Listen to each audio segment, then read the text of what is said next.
Dang, Walt, you about to go out like this? Shaking my head.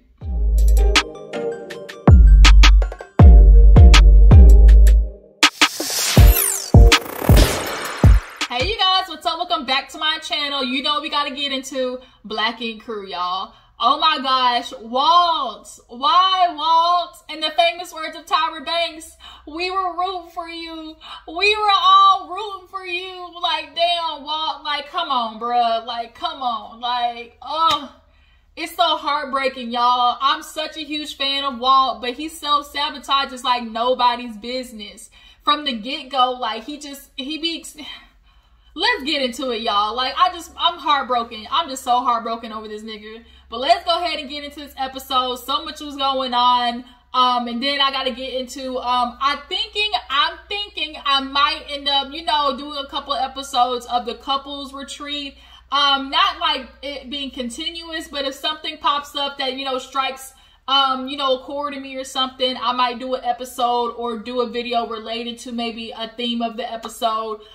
Because, you know, everybody's talking about this Yandy and Mendeecees question, which is, if I would have went to jail, would you have held me down? And Mendeecees had the nerve to say, I don't know. So yeah, like, after she done held you down for all these years and took care of your family, your mama, and everybody, bruh, you got some returning of favors you gotta do. But that's, you know, something separate. So let's go ahead and get into Black Ink Crew. But yeah, I was just saying, like, I might add couples retreat in there a little bit every now and then, if it strikes a chord with me. So this episode of Black Ink Crew opens up with, you know, Caesar and Teddy confronting Walt. And Walt said it. He's like, look, man, I know I did the dumb bullshit I took from the register. And I thought I was gonna be able to pay it back in time, but that money situation is totally separate from, you know, the robbery. I didn't break in. That was not me. But they're not buying it. They're like, Walt, like, nigga, that's you. I'm watching your walk in the video. Like, that looked like you, bruh. And he was trying to explain, you know, his situation, like what he was going through. Like, you know, C's, I know I shouldn't have did it, but, you know, I was going through so much, yada, yada. Teddy's feeling like, bro, you biting the hand that feeds you. Like, we fam. They're feeling hella betrayed. And, you know, Caesar loved being extra. You are my family. This is loyalty. You know how we grow up in the hood. Everybody, you know, one for another. Like, I done did so much for you, Walt. He going off. So basically, you know, he's not trying to hear anything that Walt got to say. And so Walt, you know, he kind of leaves like a puppy dog with a tail between his legs. And now Teddy and C's, like, they're upset, they're mad, but also in the meantime, it's kind of like, damn, like what was you going through, brother, that makes you steal from your own family? So after that, we get into the shop. Everybody's at the shop with tattooing. Some girl comes in to get a butterfly tattoo. Y'all know Tati's coming in. She's trying to get her little like managerial position, I guess. She's looking for a way to get more of a title in Black Ink. So she's like doing whatever she can to show C's that she wants a little more, you know, respect on her name.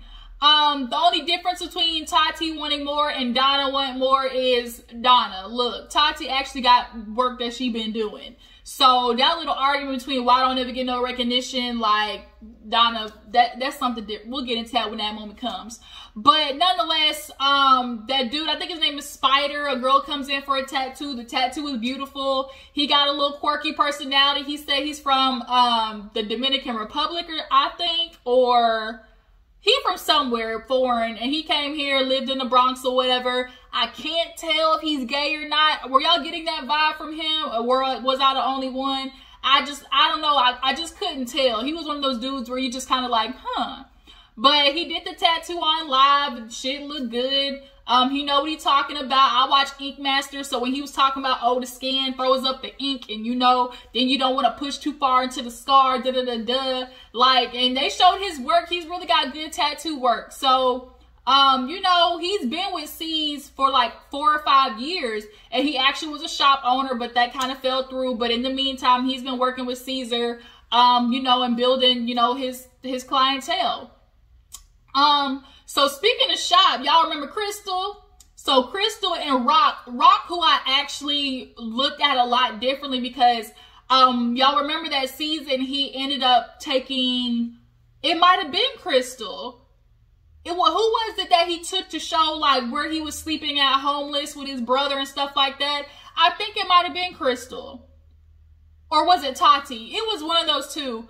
And so Crystal and Rock have been working shifts together at the shop, and it's always been just those two on shift. So when you got time to sit there and talk and marinate and, you know, cupcake with somebody at the shop, that's going to turn into something, you know, in a personal life. And when the pandemic happened, you know, in the famous words of Mike Epps, they got to rapping, and that's how it happened. Quarantine make you feel like, damn, I just want a little cuddle buddy. You can be my cuddy buddy. For sure, you can run with me. Girl, don't act like you don't already know. Act like you don't see. We can get it on the bed, on the floor. Matter to me, girl. I want to take you to H-Town. Y'all, that's my song. Have you ever heard a song that you haven't heard in forever? Like it pops up, like when you put your phone on shuffle, your playlist on shuffle. That happened to me the other day. I forgot about that song, Cuddy Buddy, Mike Jones, T-Pain. Y'all, that used to be my shit in high school. But nonetheless, during quarantine, they got to texting each other. Then finally one day, Crystal invited him over, and that nigga ain't left since. And for the type of girl that Crystal looks like, you would think she surely gets hit on by the typical, you know, the ball players, the influencers, like, you know, niggas that kind of have a little bit of like status, you know. But Crystal, you know, she's into Rock, and you know, Rock, he's one of those dudes that's like the underdog and wants to give her the world. And they're talking about, you know, should we, you know, come out, you know, publicly at the shop. He ready to scream into the rooftop because in Rock mind, he like, shit, I want everybody to know that I bagged me a baddie, okay? I bagged me Crystal because she is a cute girl, and I'm sure she's a very popular tattooer. I'm sure she's got a nice little following on Instagram. So I'm sure he ready to scream to the rooftops that he, you know, he done bagged him one. But, she's like, no, it gets real messy at the shops, and if they were to find out we were together, you know, they might try to like, you know, make it into something. So she's ready to just like let it happen naturally. It'll be what it is. So we get a segment where Puma is talking to Kwani, and he's just talking about, because she finally put the baby down to sleep. They've been struggling in this parental life. For a lot of parents, it was rough during this quarantine. Not only are you trying to teach your damn children, you know, education, be their teacher. Now you being their teacher, their counselor, their, you know, their cafeteria. Then, you know, they got to do nap time. Like they tired, boss. And so he ends up telling Kwani, like, you know, I'm feeling a lot more stressed. I'm feeling like, you know, something's going on with me. Then on top of that, I went to go talk to Caesar and Teddy, and they were telling me about this situation. He was like, well, the store got robbed. And she's like, 125th? And he was like, yeah, exactly. He's like, so the first thing you think is, well, who's on shift? And she was like, well, it couldn't have been them. And she's like, Walt? And he was like, ding, ding, ding. And she was like, no, Walt. He was like, yeah. He's like, I really want to go talk to him because, you know, Caesar and Teddy are mad. But in Puma's head, he's like, damn, like, what's going on with Walt? So he goes from that then to talking about, like, you know, with that happening and the pandemic, and I'm looking on TV seeing a nigga who looked like me getting choked out. Like, I'm feeling some type of way. Like, I think I need to talk to somebody. And I love that Puma is doing this because at the end of the day, black men, y'all struggling out here. We get it. Like, it's rough out here, and we're literally constantly living in a moment of PTSD and trauma in this country. And as Puma said, it's like, usually you like, why am I telling this person all my business? Like, you know, what do they know about me type shit? And it's like, but when I do have all these problems, like, who do I talk to? And holding that shit in is dangerous, and it's not good for your mental or emotional health. So I love the fact that he went and found him a therapist. And like he said, I don't want no white man. I want a nigga who understands what I'm going through. And that's what he found. So, what happened after that? So Caesar meets up with his like cousin outside, Freezy or Freeney or something like that. And Friezo, something like that nonetheless. And they meet with Walt, and he tells Walt and confirms that, I mean, he tells Puma and confirms that Walt was the one who robbed the shop. He admitted to it. So Puma's like, damn, bro, like, damn. And he's like, yeah, you know, he's officially like, I'm done with him, excommunicated. Shit, you remember when we was kids, like, he stole wishes from out the wishing well. And when he said that, I said, damn, that really stuck with C's, didn't it? You remember all the way back to grade school when he stole your quarters out the fountain. So, you know, Teddy are like, you know, I don't give a damn. Like, he honestly, like, I should have put hands on him, all that type of shit. And so Puma's like, you know, I get what y'all are saying, but like, I'm feeling like we at least need to give him the benefit of the doubt. But it's like, damn. And Caesar's like, look, man, you do whatever you want to do, but I'm not fucking with him. You know, I done did so much for him. So they go inside. Everybody comes to the shop, and C's fills in the whole shop about what happened with Walt. He was like, 125th got robbed. You know, y'all look at the camera and tell me what you think. And they look at the camera, and everybody's like, is that Walt? Is that like, that's for real Walt? He was like, yeah, he admitted to it. You know, he said that he was going through some stuff and took, you know, out the cash register. Sorry, off the light just went like really big. I'm over here filming by my window. And so in the midst of that happening, Crystal spilled some tea that she had been holding on to for a minute. She admits that that's Walt because she's like, I saw him in that outfit. I saw him in that gray sweater and pants the next day. And then not only that, Walt had been skimming off the top of tattoos and she wasn't saying nothing. You know, she was realizing like, you know, she was, or like the shop was getting shorted. And, you know, Walt was coming in drunk on some days, going through the cash register, counting money. You know, she even admitted to Tati, whispering to Tati, like, he came in here with a bitch one day, too. Like, I think he cheating on Jess. And she had been knowing all this stuff, but wasn't saying anything because it's like, I don't want to, you know, my name Bennett, I ain't in it type stuff. And first of all, how do you tell not only your boss, but, like, somebody that they friend is fucking them over? Like, you don't want to get in the midst of that, especially being new. She probably want to stay on the show. She like, I don't want to cause no, like, ruckus, right?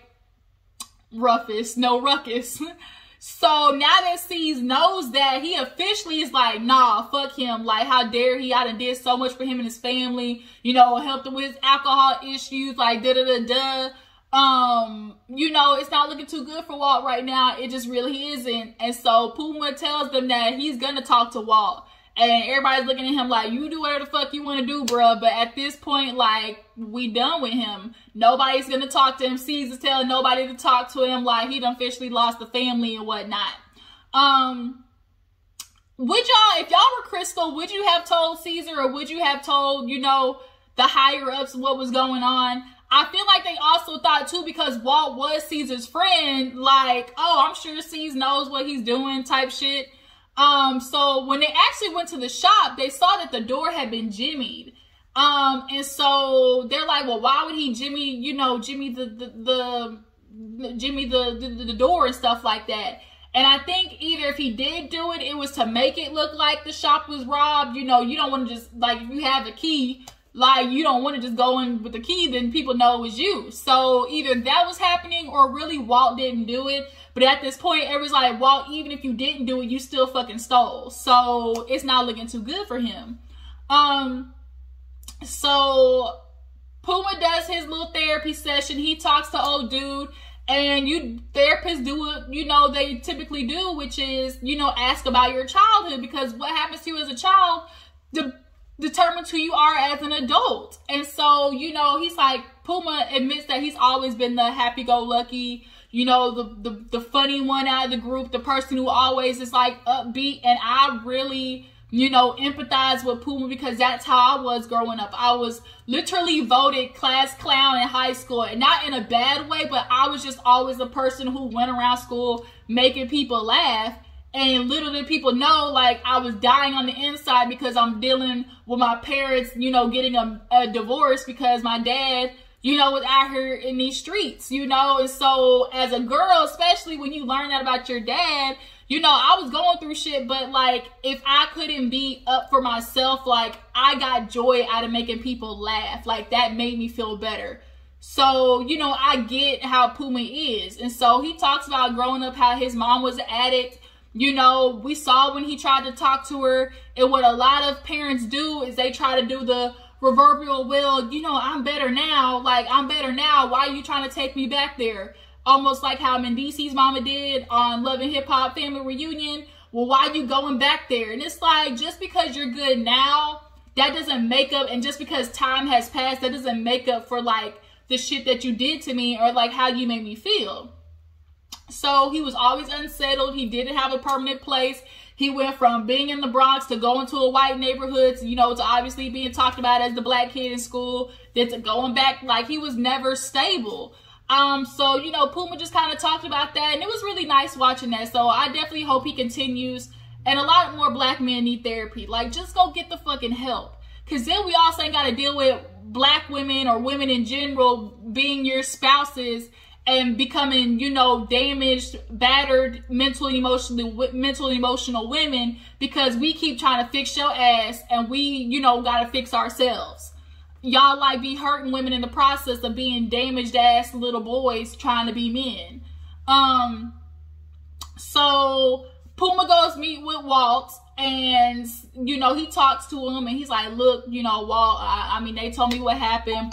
Walt admits to it. He's like, yeah, I stole the money. Like, Puma, I'm going through so much shit right now. You know, I had child support coming for me, and they, and, you know, and my, you know, the baby moms, I got 3 kids. Then, you know, Puma was like, well, shit, they said you coming to the shop drunk. He's like, man, I'm dealing with so much. And Puma's like, nigga, we all are. Like, I'm dealing with a kid who don't want to go to fucking sleep. Like, that's a part of being a man. And I think Walt does what a lot of men do, which is the self-sabotaging game, which is like the pity, like, damn, like, they just don't try because they're in that moment of, like, what's the point of trying? Now, a part of me does believe, like, it was child support, because if the woman got the kid, she's looking at the dad like, nigga, I'm struggling over here, but it's a pandemic, so what were they really gonna do? And then also a part of that, I think he wasn't coping with stress. He covers his alcohol. He uses alcohol as a way to cope. And he's going back to, like, acting like an alcoholic again. He had gotten better that one season, but now here he is fucking up again. And everybody's thinking this is a little bit more because, you know, when they were at the shop, they were like, you know, he do look a little different. Like, is it just him drinking again? Like, what is it? And they like, you know, it might be a little bit more. Y'all drop in the comments. Do y'all think Walt might possibly be on that, you know, you know? Is he on that stuff? Is he on that white girl? Like, what is it? And I don't want to think so. But I watched Bondi's live, and she was talking about maybe he gambling. I didn't think about that shit. He could, like, what's the best way to try and get the most money on return? That's gambling. Like, if I got $100 and I owe 600 different friends, I'm gonna take this $100 and try and flip it. I think that also could be a situation too. And as he's explaining to Puma, like, bro, I'm over here struggling. And he's like, we your friends, Walt. Like, you know, like, you could have reached out to me. And Walt said he tried to reach out to C's. Do y'all believe he tried to reach out to C's? I can see it. I can see him, like, inadvertently asking for help. Like, hey, you know, just kind of telling him, you know, I'm really down right now. You know, I'm just kind of dealing with a lot.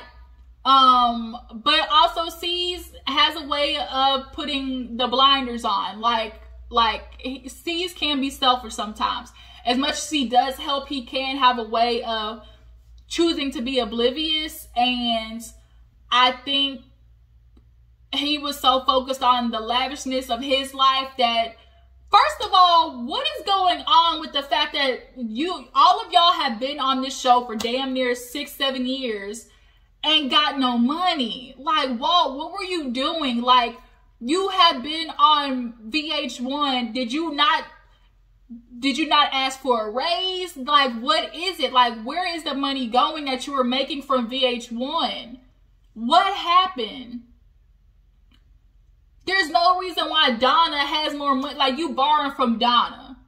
And all Donna's done in this show is goddamn fucking fight. Like, But then again, Walt, like, Walt, you've given a good bit of your life, so that's a good part of the show. Like, what is going on, my nigga? Like, why have you not turned this into something? You want to be a photographer, there's no way that you should not have clientele out the wazoo. So that just tells me that you're not pushing and really working hard. You're giving up on yourself. Like I said, that's self-sabotaging bullshit. So Puma looks at Walt like, bro, like, it's bad. Like, you might have lost a family. Here you are talking about you ain't, I would never do that. I would never turn my back on family. I would never do that to myself, go out like that. And Walt's like, well, you kind of did when you screwed up. Like, you could at least been like, look, I'm taking this advancement, you know, sees I'm just in a hole right now. I'm gonna give it back, I promise, like something. But the fact that you didn't, like, it's looking bad, Walt, it's looking bad. Like I said, we were rooting for you. We were all rooting for you. And Walt's just like, you know, keep your head up. I mean, Puma's like, keep your head up, Walt. Like, just keep pushing. Like, what else can you say? Like, Walt at this point is like holding his hands up and kind of being like, I fucked up. And like, he in a hole bad, and he got these 3 kids, and I know he love his kids, and like, he trying to figure out how to be a man, but how can you be a man like when you ain't raised that way? Like, this just is sad watching him, y'all. And so that was the end of the episode. Next week, he talked to Jess next week. So, she wasn't too happy with some of the news that she heard. So, y'all tell me how you feel about Walt. Do y'all feel like, you know, C should be sympathetic or like at least ask what's going on with him? How do you guys feel about Puma, you know, being vulnerable enough to do therapy on TV? And, oh, babe, Teddy went to go talk to babe. She got her own little shop, y'all. So she's trying to keep her distance. She's like, I love Black Ink, but you know, this has kind of been my piece. And Bae's a real tattoo artist. Like, she tattooed for real. And she's been a single mother to Nico. So where the hell Chris at? Y'all remember her and Chris had this whirlwind love. Like, what the fuck is going on? Like, is he not in the picture? Ooh, that's bad. And her baby is so damn cute. He is so cute. But Teddy told her, look, don't quit on us. You know, just when you're ready, get healed from your boobies, like, come back, young bae. And she definitely will. She definitely is going to. But like I said, y'all tell me what you think about the episode, and I will catch you guys later. I appreciate you for tuning in. Like, subscribe, all that good stuff. And I will check you in the next video. Deuces.